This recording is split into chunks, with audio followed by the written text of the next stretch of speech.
प्रयोजन समजणे गरजेचे असते। रंगांचा आभाळी आज सजला, उत्सव तीन रंगांचा आभाळी आज सजला, नतमस्तक मी त्या सर्वांसाठी ज्यांनी हा भारत देश घडविला, ज्यांनी हा भारत देश घडविला। आज 78वा स्वातंत्र्य दिन। आजच्या या स्वातंत्र्य दिनाच्या सर्वांना मी या ठिकाणी शुभेच्छा देतो आणि माझ्या प्रास्ताविकाला सुरुवात करतो।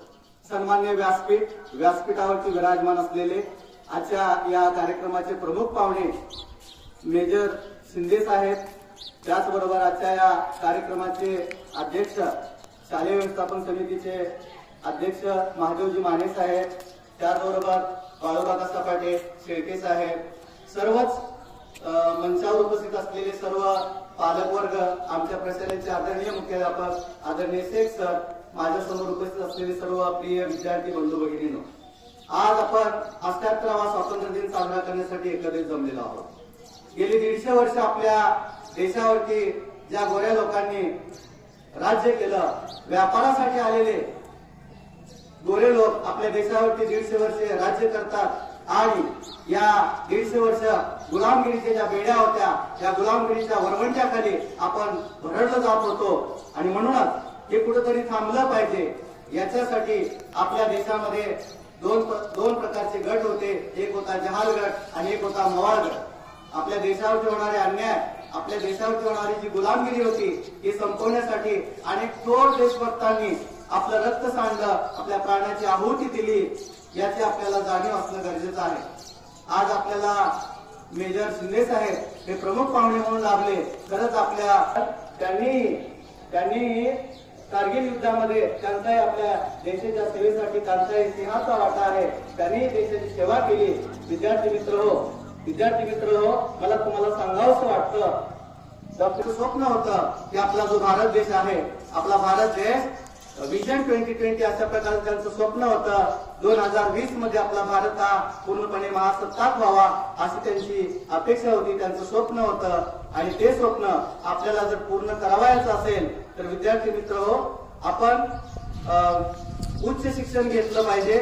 हे कलाम साहेबांच्या भाषणामधून आपल्याला नेहमी ऐकायला मिळत होतं। डॉक्टर एपीजे अब्दुल कलाम हे नेहमी विद्यार्थ्यांमध्ये रममान होत असायचे। विद्यार्थ्यांना शाळेमध्ये गेले होते आणि त्यांनी प्रश्न विचारला की आपल्या देशाचा खरा शत्रू कोण, who is the real enemy of our country. विद्यार्थी मित्र, अनेक ठिकाणी हा प्रश्न विचारला गेला होता आणि त्यावेळी जे उत्तर त्यांना ऐकायला मिळालं, इयत्ता 12वी मध्ये शिकणाऱ्या मुलीने ते उत्तर दिलं आणि ते उत्तर असं होतं, poverty is the real enemy of our country. दारिद्र्य हा भारताचा खरा शत्रू आहे। म्हणून विद्यार्थी मित्र, मला तुम्हाला सांगायचं आहे, आपल्या देशामध्ये असलेलं जे दारिद्र्य आहे, आपल्या देशामध्ये असलेला जो भ्रष्टाचार आहे, आपल्या देशामध्ये असलेली जी विषमता आहे, प्रथमतः ही नष्ट झाली पाहिजे आणि हे संपवण्याचं काम आहे, हे सर्व विद्यार्थी बंधू मित्रांनी करायचं आहे। विद्यार्थी मित्र हो, तुम्ही देशाचे आधारस्तंभ आहात, तुम्ही देशाचे मालक आहात, तुम्ही देशाचे चालक आहात। तुम्हाला हा देश पुढे न्यायचा आहे, हा देश घडवायचा आहे। जसा आज सीमेवरती आपले जे सैनिक आहेत, देशासाठी सेवा करतायत, आपल्या देशाचं रक्षण करतायत आणि म्हणून आज आपण या ठिकाणी सुखी आहोत। याच्यासाठी सर्वच विद्यार्थ्यांना मला आवाहन करायचं आहे की बंधूंनो, तुम्ही सुद्धा आपल्या देशाची सेवा, जसं या शिंदे मेजर साहेबांनी आपल्या देशाची सेवा केली, तसं आपण देशाची सेवा करूया। आपल्या देशाचं नाव उज्ज्वल करण्यासाठी आपण अहोरात्र झटूया, असं मला तुम्हाला या ठिकाणी आश्वासित करायचं आहे।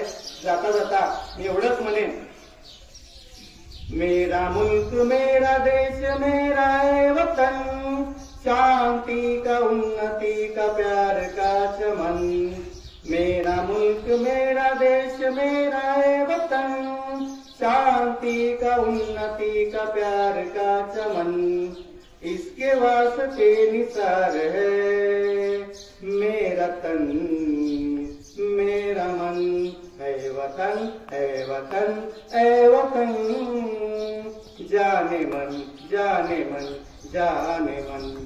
पुन्हा एकदा सर्वांना या ठिकाणी 78व्या स्वातंत्र्य दिनाच्या शुभेच्छा देतो आणि मी माझ्या वाणीला विराम देतो। जय हिंद, जय भारत। धन्यवाद।